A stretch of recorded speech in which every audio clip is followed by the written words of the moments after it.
Саламатсыздар ма, құрметті әріптестер, жас достар, оқуға түсуге құлшылық танытып жатқан талапкерлер, жалпы орта білімнің кез келген сатысындағы оқушылар мен мұғалімдер. Мен қазір сіздерге тарих пәнін оқып үйрену барысындағы мына бір тәжірибедегі іс-әрекетпен бөліскім келіп тұр. Ол екі бөлімнен тұрады. Біріншіден, рефлексиялық оқыту арқылы оқушылардың сынақтарға әзірлеу. Қысқа мерзімді сабақ жоспарында көрсетіледі, немесе ұзақ мерзімде көрсетеміз. Ең бастысы бұл бөлім бойынша жиынтық болсын, 90 бойынша жиынтық болсын, немесе мемлекеттік емтихандарға дайындалу. Және ең бастысы қазір біз көңіл аударатын нәрседен бірі, жауапкершілікті оқушылардың өз мойнына қойдық, ата-аналардың өз мойнына қойдық. Ол жоғарғы оқу орындарына тесттер тапсыру, комплекстегі тесттер тапсыру арқылы балдар жинау, сөйтіп оқуға түсу. Әрине көптеген оқушыларымыздың көп балл жинап, мемлекеттік гранттарды ұтып алуға тырысатыны белгілі. Осы мәселеге біз рефлексиялық оқыту қандай мүмкіндік береді? Ол нені ашады деген сөз. Демек, сабақ мұғалімдерге де, пән иелеріне, осы тарих пәнін жүргізушілерге, және шәкірттерге, ізденушілерге осы пән арқылы мемлекеттік емтихандағы, немесе НТ дейміз, ұбт-дағы пән ретінде жауаптарды шешу жолдары қалай жүзеге асырылады. Сондықтан да рефлексиялық оқыту дегенге түсінік беремін, тест жайында айтамын да, содан кейін практикалық іс тәжірибеде біз қалай жұмыс істейміз. Тест, яғни тексеру барысында үдерісінде қандай тәсілдер мен стратегияларды қолдансақ, оқушының өзіне де тиімді, мұғалімге де тиімді болады. Демек, бұл көру мұғалім үшін де мүмкін пайдасы тиер, ал жас дос өз бетінше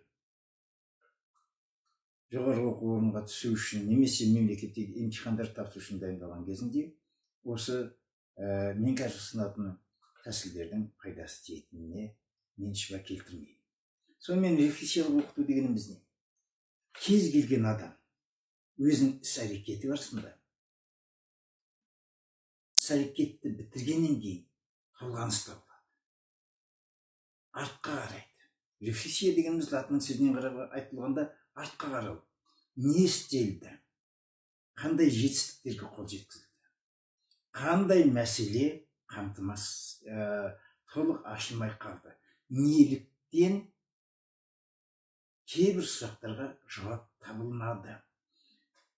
Сондықтан да рефлексиялық оқыту дегеніміз қалыптасқан бір іс-әрекеттен кейін, ол 1 жылдан кейін болсын, 5 минуттан кейін, сабақтан кейін болсын, тест шешкеннен кейін сәттен болсын, артқа қарау, ішкі толғаныс жасау.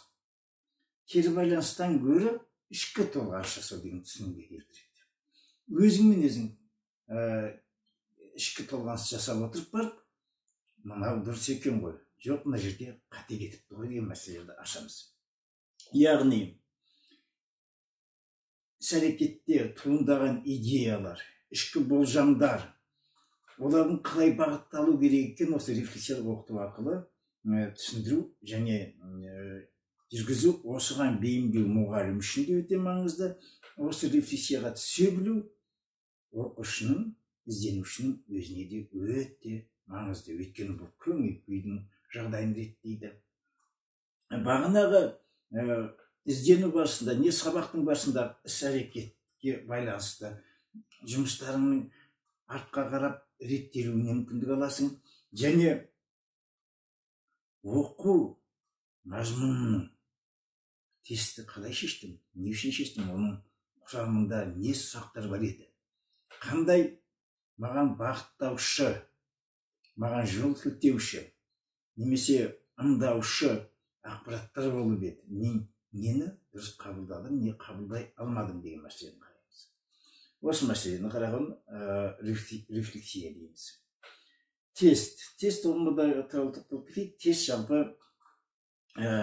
сынақ тексеру деген сөзден тұрады. Екі мағынада береді. Қалай болмасын, тестілеу деген сөз бізге кірді да, басында үрей тудырды, кәдімгі жеп-жеңіл не сияқты. Кейбіреулер даже тіпті бұның астары не деген кезде, бұл кәдімгі ағылшындардың тексеру керек, сынақтан өткізу керек деген сөз.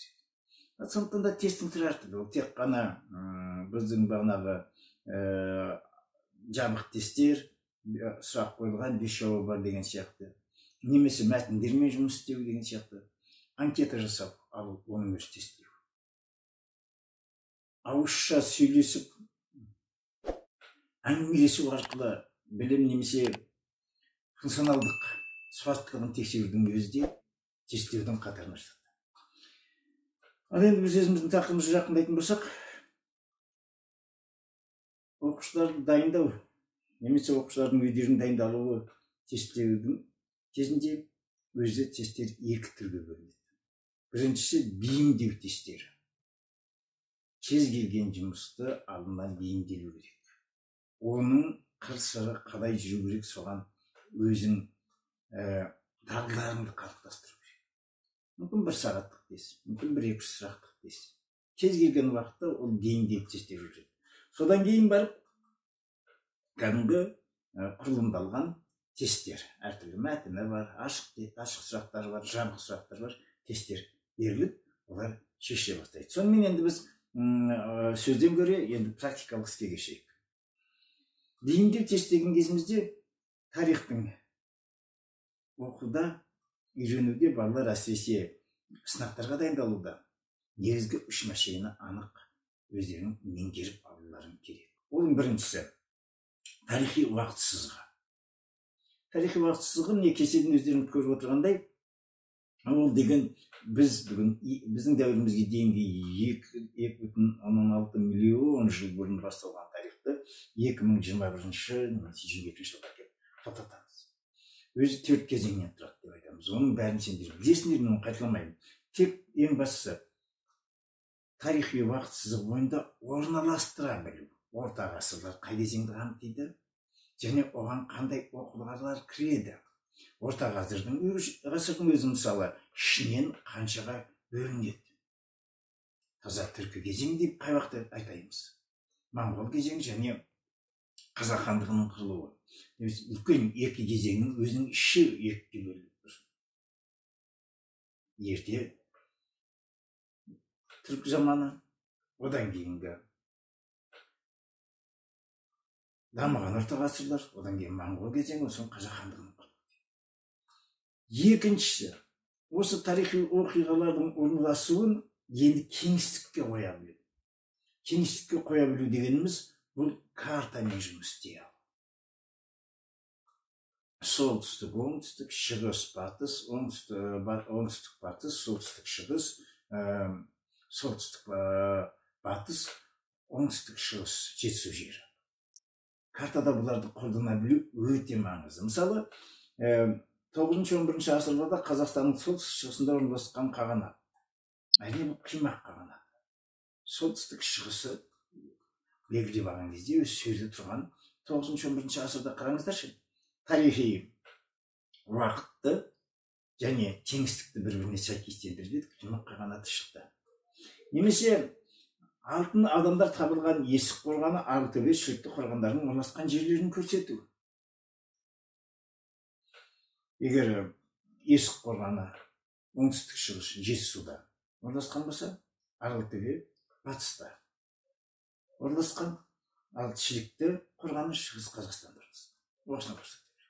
Немесе бағанағы қайтадан қимақ қағанатына туралы сұраққа келетін болсақ, дәл соның картада симметриялық қарама-қарсы бетінде оңтүстік батыс жағына қарай және батысқа қарай Оғыз мемлекеті дәл осы уақытта орналасқан. Үшіншісі, мына жерде көрсеткен жоқпын, бірақ білуге тиіссіздер, термин және тірек сөздер. Оларды өте жақсы білген кезде осы сіздерге бүкіл тесттің құпиясын ашады. Бұл бейімдеуге жақындатуға бағытталған. Көз алдарыңызда ежелгі тас дәуірінің кестесі тұр, сызба уақыт бойына орналастырылған.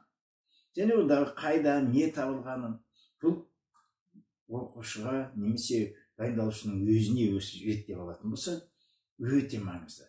Мысалы Пятикантроптың қайда орналасқаны, Неандертал мустье адамның қайда тұрғаны және Кроманьонстың қайда тұрғаны. Бұл өзіміз үшін есте сақтауымыз үшін және уақытпен қозғала отырып кеңістіктегі орындарын анықтауымыз үшін өте маңызды. Жабық тесттерді ашу жұмысына кірісейік. Бірінші қадам, сұрақтағы түйінді ақпаратты анықтау, оның барлық жауапқа өлшеп көру. Бұл бір шешу үшін өте жақсы. Мысалы, арамызда тест сұрағын алсақ, одан кейін оның жауабы мынау болды, бітті. Мен дұрыс жауап таптым. Немесе қателесіп кететін болса, жауаптың кілтін тауып, немесе мұғалімнен басқа оқулықтан табасап қоя салу. Ол білім болмайды. Ол білім болмайтын себебі бұл жаттандылық болып кетеді. Демек, тестке дайындалған кезде тиянақты, оның жан-жақты бар мүмкін болар варианттарын, нұсқаларын жауаптан қарастырып көру керек. Мысалы, сұрақ былай. 13 ғасырдың басында өмір сүруін тоқтатқан мемлекеттер. Бірінші қадамда уақытқа анықтама беру керек. 13 ғасыр 1200-ден 1299 жылдардың арасын қамтитын уақытты біз 13 ғасыр дейміз. Енді жауаптарды қарайық. Қарахан Аборда Қыпшақ, В нұсқасында Оғыз Қимақ, С нұсқасында Қарахан Қытай Қыпшақ мемлекеті, Д-да Қарлұқ Моғолстан мемлекеті, Е-де Қыпшақ Қарлұқ мемлекеттер. Жауап тест сұрақтарында бүкіл бар мүмкін қолдан келгенше жауаптарды өлшеп көріңіз. Ғасырға келе ма, кеңістікке келе ма? Ал мына сұрақта әрине қазірде нақты ғасыр болғандықтан 13 ғасырдың басы. 13 ғасырдың басында өмір сүруін тоқтатқан мемлекеттері Қарахан, Қарақытай, Қыпшақ болатын болса, қалғандары бәрібір жазып қойыңыз тесттің бетінде. Өйткені кейбіреулер сәйкес келеді, бір жауап сәйкес келмегендіктен оны сәйкес келмеді деп, жауап дұрыс емес деп қайтарылады. Содан кейін осы сұрақтан кетпей, ары қарай сәйкестендіру жұмысын жүргізіңіз. Орналасқан аймақтардың астанасын билеушілерін қойыңыз. Не көріп тұрсыздар. Үшінші қадамда үшінші артық деген жұмыс жүргізіп көріңіз. Бесінші артық, төртінші артық. Сіздің өз еркіңізде. Мен қазір үшінші артық жұмысын, өйткені ол шағын ғана ақпараттар, мысалы, бірақ жеріне тоқталып кетейін. Жылдар 942, 1219, 1370 жыл. Қайсысы артық? 942 ма, 1370 па? 1370. Өйткені бұл Әмір Темірдің 14 ғасырда құрған мемлекетінің басталған уақытысы.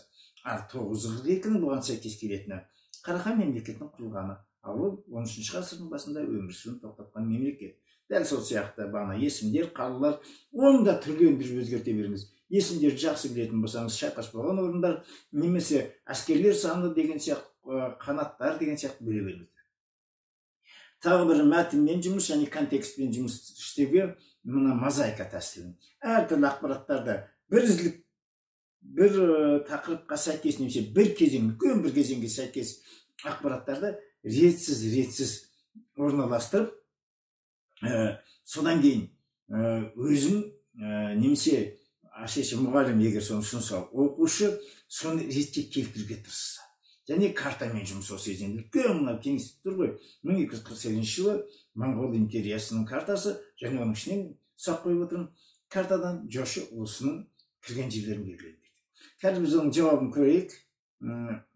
Міне, ретімен келгенде 1236-1242 жыл деп ақпарат баратын 1312, 1348, 1370, ең соңында 1429 жылға дейін келіп отыр. Дамып, Ақорданың құлағанға дейінгі оқиғаларды мен талдап, уақыт өткені тығыз. Біздің маған берілген уақыт, сондықтан да мен оны үлгермей қалам. Екіншісі, картадағы жұмысты көріп тұрсыздар ма, нөмірмен белгіленді. Үлкен Моңғол империясының ішінен Жошы ұлысының орны анық көрсетіліп тұрды. Бұл кеңістікте жұмыс істей алу дағдысын қалыптастыру өте маңызды. Бағанаға айтқан тарихи уақыт пен тарихи кеңістіктің осысы. Тағы да кейбір тәсілдерге тоқталып кетейін, мүмкін бұны қолданып та жүрген шығарсыздар. Мәтінмен жұмыс. Мәтіндер кейде жарты беттік мәтіндер, кейде қысқа мәтіндер келіп жүр. Оны іс жүзінде, практикада бәріміз кездесудеміз. Бірінші қадам кезінде түгел мәтінді оқымастан бұрын мәтіндегі байланысты қойылған сұрақпен танысыңыз. Екінші қадамда жауаппен танысыңыз. Үшіншіде мәтіндегі түйінді сөз табыңыз. Ол Шоқан туралы ма? Жоқ, мына жерде 1868-69 жылы көтеріліс туралы болып тұрған екен. Қарасаңыз, Торғай және Орал облысы деп тұр. Бірден осы көтеріліс өткен реформадан кейін көтеріліс екенін тиіп тұр.